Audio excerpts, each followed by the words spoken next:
War is terrifying for many reasons. The explosions, the chaos, the uncertainty. But sometimes the scariest moments soldiers experience are not during the heat of battle. Sometimes they happen in the absolute silence of the quiet moments. Late at night, when the rest of the world is asleep and you are left alone with the sounds of your own heart beating against your chest. When everything should be calm, but the air feels thick and heavy with something you cannot name. Tonight, I am going to tell you 5 scary war stories that go beyond the traditional battlefield reports. Stories about strange encounters, unexplainable figures, and moments soldiers experienced that they still cannot explain to this day. These are accounts of the spectral side of conflict, where history refuses to stay buried. We often think of soldiers as brave and unshakable, but there are things in the dark that can break the strongest spirit. So sit back, turn off the lights, put on your headphones, and listen carefully, because these stories prove that sometimes war is not the only thing hiding in the darkness. There is a deep historical weight to some regions where blood has been shed for centuries. This residue remains, often appearing to those most tired or most in tune with the quiet vibrations of the earth. For those who have served, they know that the night is never truly empty. It is filled with the echoes of those who came before. These 5 accounts were chosen for their consistency and the raw fear they inspired in those who witnessed them. Let's begin the descent into the unknown. Corporal Daniel Hayes was 26 years old. He had short brown hair, a tired face covered in light stubble, and deep circles under his eyes from weeks without proper sleep. He was stationed at a small, remote desert outpost in the middle of a jagged war zone. The base was surrounded by miles of empty sand and broken concrete buildings. Daniel's job that night was the graveyard shift at watch duty. He sat in a tall metal watchtower overlooking the dark desert expanse. The only light came from a single dim floodlight attached to the tower that cast long, swaying shadows on the sand below. Everything else around him was pitch black. At around 3:10 a.m., Daniel noticed movement near the edge of the floodlight's reach. A person was there, a soldier standing about 50 meters away from the perimeter wire. The figure was completely still, almost like a statue carved out of the night. Daniel grabbed his radio with a shaky hand. "Command, I see someone outside the perimeter. Identify if we have anyone out there." The voice on the radio crackled back with zero hesitation. "Negative. Everyone is accounted for. Stay sharp." Daniel looked through his night vision binoculars. The soldier was still standing there, but something felt very wrong. The uniform looked old. It was not digital camo, but a dusty khaki from decades ago, different from theirs. Daniel shouted down from the tower with as much authority as he could muster. "Identify yourself!" The figure did not move. It did not speak. Then slowly, very slowly, the soldier raised one stiff arm and pointed a finger directly at Daniel. Daniel blinked, rubbing his eyes, and suddenly the figure was gone. No footsteps retreating into the distance, no sound, just empty desert. But when Daniel finally climbed down from the tower later that morning, he noticed something chilling in the sand. There were boot prints leading toward the tower, clear, heavy impressions from leather soles, but there were none leading away. The tracks simply stopped at the foot of the watchtower, as if the man had evaporated into the cold desert air. Private Marcus Alvarez was 19, short black hair and nervous eyes that betrayed his lack of experience. This was his first deployment, and every sound felt like a potential threat. He was stationed inside a communication bunker deep in the cold mountains, surrounded by thick concrete and humming machinery. His job was simple, but tedious. Monitor radio signals and ensure the communication lines remained open. Most nights were quiet. Static, the hum of electronics, and occasional routine transmissions from nearby units. But one night, around 2:47 a.m., Marcus heard something that chilled his blood. A voice started coming through the secure channel. It was very faint at first, buried under layers of crackle. He leaned in and adjusted the signal frequency. The voice became clearer. It sounded like a soldier whispering from a place filled with wind. "Hello, can anyone hear me?" Marcus grabbed the microphone. "This is base station. Identify yourself. Give me your location and unit." The voice responded immediately, sending a shiver down his spine. "I am lost. I need help. It is so dark out here." Marcus checked the signal triangulation. It was coming from somewhere nearby, about 2 kilometers away in a ravine. But that did not make any sense. That entire area had been abandoned and restricted for years due to old landmines. Marcus asked again into the mic. "Who is this? What unit are you with? Tell me your name."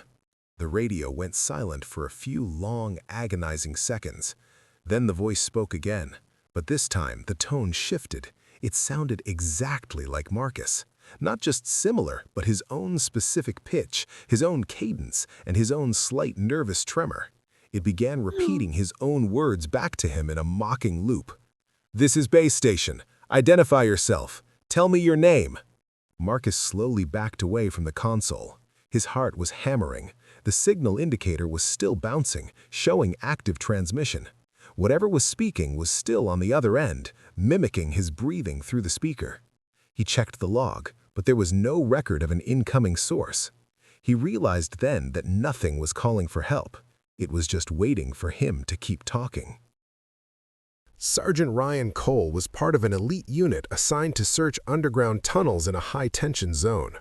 The tunnels were dark, narrow, and barely tall enough to stand in, smelling of damp earth and rotting wood. Ryan wore high-end night vision goggles that bathed the world in a ghostly green glow, illuminating the tight, sweating walls around him. Behind him were 2 other soldiers, their gear clinking softly as their heavy breathing echoed through the confined space. After about 10 minutes of slow crawling and walking through the labyrinth, Ryan saw something ahead. At a junction, a soldier was standing perfectly still. He was facing the wall, his back to the team. Ryan felt the hair on his neck stand up and whispered for his men to stop. "Hey, identify yourself," he called out. The soldier did not move or acknowledge their presence. Ryan stepped closer, his weapon raised but finger off the trigger. He noticed the uniform was extremely old and ragged, covered in layers of dirt and cobwebs. It looked like gear from the middle of the last century. Then, slowly, the soldier began turning around to face them. But it was not a normal turn. The head moved first. It snapped around a full 180 degrees, clicking and popping like breaking bones, while the body remained frozen against the wall. The eyes were black holes, and the mouth was a wide, silent scream. Ryan did not hesitate. He shouted for his team to fall back, and they scrambled out of the tunnel as fast as their legs could carry them. They didn't stop until they reached the surface. Later, when they checked the official colonial-era tunnel maps to report the find, they discovered something disturbing. That specific section of the tunnel where they saw the figure had collapsed 20 years earlier during a heavy earthquake. There was no way anyone, living or dead, could have been standing in that airlocked space. The soldier they saw had been waiting in a tomb of dirt for decades. Lieutenant Aaron Blake was leading a routine night patrol through a dense, fog-covered forest. The trees were tall and gnarled, and the moonlight barely reached the floor through the canopy. Aaron was a tall man with a scar across his cheek, a veteran of many missions. His squad moved like shadows, practiced and quiet. Suddenly, the point man stopped and signaled for silence. "Sir, do you see that?" he whispered, pointing into the trees. Aaron looked ahead through the mist. Emerging from a bank of thick white fog was a group of soldiers. They were marching in 2 neat columns, standing silently.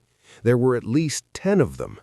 But they weren't moving like a modern squad. They were stiff, almost gliding over the uneven ground. Aaron raised his thermal binoculars to get a better look. He expected to see heat signatures, but the screen stayed a flat, cold blue.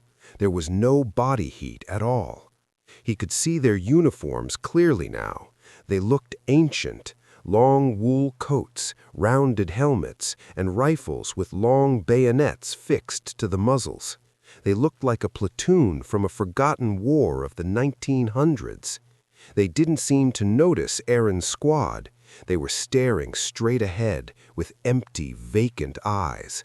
The air around them grew freezing, far colder than the rest of the forest. One of Aaron's men stepped on a dry branch, and the loud snap echoed through the clearing. In unison, all 10 of the phantom soldiers stopped and turned their heads toward the sound. They didn't have faces. Where the eyes and nose should have been, there was only smooth gray skin. They began to dissolve back into the fog like smoke. Aaron ordered his men to hold fire and retreat slowly.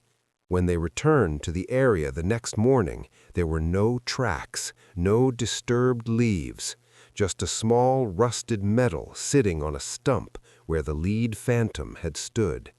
It was a cross of valor from a country that had ceased to exist almost a century ago. This final story is one whispered in hushed tones around campfires. It involves a squad that was pinned down in a narrow mountain pass, surrounded and out of ammunition. They were certain they wouldn't survive the night.